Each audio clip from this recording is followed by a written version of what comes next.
San sa? Ayaw anang easy money na. Mana edited na ang video, nakahigda na diretso dayon kanang gusto nimo. Hassle free. Gusto niya nakahigda na para i-insert niya tanan, upload din diretso. Di siya ganahan nang ipasa nga video sa iya, i-edit pa niya yung patindo pa.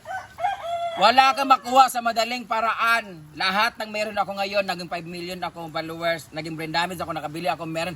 Lahat ng meron ako, pinaghirapan ko to. Pagod, pawis, kung pwede lang pati dugo. Grabe lahat ginawa ko. Hindi ako yung tipong easy money na kukuha lang ako. Kasayo ba sa akong kasaba? Ang aga-aga ako bawat akong pangapi. Gusto niya guys, mag-vlog siya guys. Sarili lang niya na ganyan. Tapos upload ka agad. Sabi ko, sumali ka sa akin para meron kang video doon para nakikita ka. Kaya sabihin nila tamad-tamad doon sa banal di ka kasali, nakikikuha lang ng video. Hindi. Kaya mo sila, pwede ko naman gawin to. Sasali sila. Kasi pagod-pagod. Hindi ako maging brain damage ngayon kung hindi ako nagpagod. Naglabandera dati, naging illegal recruiter. Lahat, human trafficker. Hindi to direct na pag gising ko, mayaman ako kaagad or brain damage ako kaagad. Dahil nakuha na pagbagot-bot eh. Sa'yo pa kayo. Kaya sa mga nanonood dyan, na mga akala nyo, pera lang ang habol, pera lang. Lahat tayo mukhang pera. Lahat natin kailangan ng pera. Pero huwag tayong umasa sa easy money. Kasi yung madali ang pera, madali lang yung mawala. Kasi nga, hindi mo masyadong pag-iisipan na paggastos. Waldasin kasi nga, madali mo lang nakuha sa hindi pahirap na bagay. So, wag niyong anuhin. Mayroon mga madadaling pera like pagising namin kanina, meron ka agad, magpadala ako ng 5,000 sa iyo na kasi natuwa kami sa iyo. Ang dali ng pera, wala kaming ginawa. May nagpapadala. Padala ako ng 20,000 para sa Christmas party ninyo. Madaling dumating, madaling blessing, madali ang blessing. Pero hindi pa rin niya madali. Madali lang yung pagdating niya kasi execution. Pero, guys, yung effort namin sa pagpapatawa sa kanila. Manok!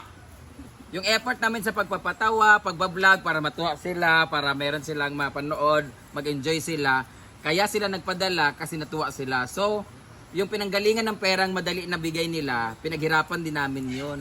Kagaya nagpadala si Ate Liz Sansil Timeless Wonder ng 5,000 kasi natuwa siya sa pag luluto namin dito ng ganyan. So, yun pa lang. Ibig sabihin, nagbigay siya ng 5,000 because of our efforts for making them happy. So, sa lahat ng mga content creator dyan or nanonood dyan, hindi po madali. It takes a lot of courage, effort, hard work to get your dollars. Kaya kung gusto nyo ma-relax, Slim Natura Coffee. Meron itong stevia na nagpapatamis dito at meron itong collagen at meron din itong tongkat ali, Amlodipine for anti-high blood and ampalaya para sa mga bitter followers. Hindi, lahat ng mga nanonood ngayon, be inspired to people na umaangat because of their hard work. At huwag kayong mainggit at ma-insecure at huwag niyong ikumpara yung sarili ninyo sa ibang umaangat. Kami, kanya-kanya kami angatan, tingnan mo. Nandito nga pala yung top 3 sa vlog. Ay, top 3 mo. Guys, tingnan nyo naman guys, ako, 2015 pa, 10 years na ako, isang dekada na ako sa pabablog. Kung ano meron ako ngayon, so sila din ay I know naman naglo-look up to sila sa akin. Kung, bakit kayo narating niya yung ganyan-ganyan. Si Simply Amore, dumating dati dito, 40,000 followers. Umiiyak yun siya sa akin, nagmamakaawa kung pwede pumunta ng farm. Over dahil. Hindi kasi si Simply Amore dati, isang taon na siya nagbablog. Isang taon ka na nagbablog, no? 3 years na daw yun. Hindi, nung bago ka pumunta dito ba? 2 years na siya, mag 1 year ka muna sa akin. 1 year ka ba dito na? 2 years na siya nagbablog, angat, baba. 2 years na siya nagbablog na sarili niya. Pero pumunta siya dito sa farm, nagkalakas loob sila, 40,000 followers lang siya. Look at now. She is now celebrating this coming Monday sa kanyang 400,000! Ang kapal na mukha, ginamit lang ako. Tapos si Rhea Pilingera, ganun din. Dati si Rhea Pilingera, nakikisali yan sa vlog namin kasi hindi naman talaga siya kasali kasi babae siya. So mga nagbablog dati, mga bakla-bakla lang, sali-sali din siya. Na hanggang sa nag-live selling siya, nangarap pagkaroon ng bahay, nasanla yung bahay at lupa niya sa akin na pinapagawa.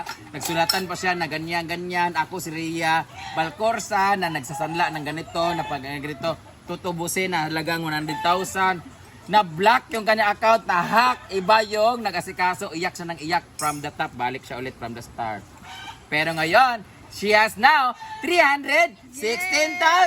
Yay! Oh, diba? At alam niyo ba guys, sila ang top 3 sa pinakamalakas kumita sa amin sa vlog ngayon. Hindi ganun kalaki, pero sila yung pinakamataas sa aming grupo. Pang-apat po si Britney! Yay! Panglima po si J4! Yay! Ay, bakit? Hindi, ganun talaga guys. So, ano sinasabi namin, lahat po kami dito na... Yawang aso. So, lahat kami dito nag-e-effort guys. Lahat ng, alam nyo, kaya sila nandito guys, ginawa na nila ang trabaho to dito. Ginawa na nila talagang, kumbaga, kung kayo may mga office kayo, mga call center, teacher, meron kayong mga office, may eskwelahan, sila po, ginawa lang office ang hinaguan. Dito sila pumupunta, nagtatrabaho, morning hanggang hapon, pag uwi, mag-edit sila, mag-upload. Yun ang trabaho nila, daily routine nila dito. Hindi na lang sila naging absent na lang yan sila dito pag meron sila mga church or mga activities sa eskwelahan or mga personal na lakad nila mag-asawa. Pero on their daily life, dito sila sa farm kasi sila ay gumagawa ng content like cooking and daily routine here sa farm. So, by that, yun na yung upload nila, yun na yung trabaho nila, and then kumikita na sila. At alam niyo ba guys, silang dalawa ay nakapagpatayo na ng Bahay! Yay! Oh, diba? Thank you, Dam. Dugay ang asunod. Karte ba? So, si Rhea ay fully paid na sa kanyang utang sa akin. Ako po ang may utang sa kanya dahil sa pinambiling gulay. Ito naman si Amore, fully paid na rin sila sa utang! Yay! So guys, tingnan nyo naman sila guys. Oh, nag-uumpisa pa lang dati, nagkasanla-sanla na lahat-lahat, nagkautang-utang na lahat. Utang ina nila lahat. Oh, ngayon, wala na silang utang, may bahay pa sila. Si Britney naman guys, gusto niya magpagawa ng bahay kaya nangutang sa akin. Ang problema lang niya guys, kasi yung bahay po nila, dos andanas po ang ipapagawa niya. To story. Kaso, yung lupa nila nasa sementeryo. So, parang ang hirap na ba ganun niya, puro pansyon.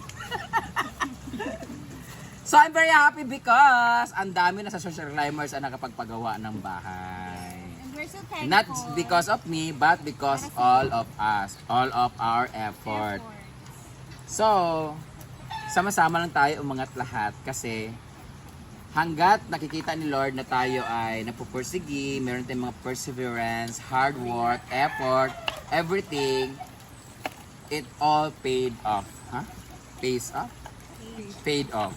Basta, may kabayaran din ang lahat in a good way. So, kung hindi rin maganda ang iyong ginagawa, meron din yung kabayaran. Hindi siya paid off, kundi karma and lesson. So, dahil dyan, kung gusto niyo pong uminit ang iyong umaga, mag-slim natura.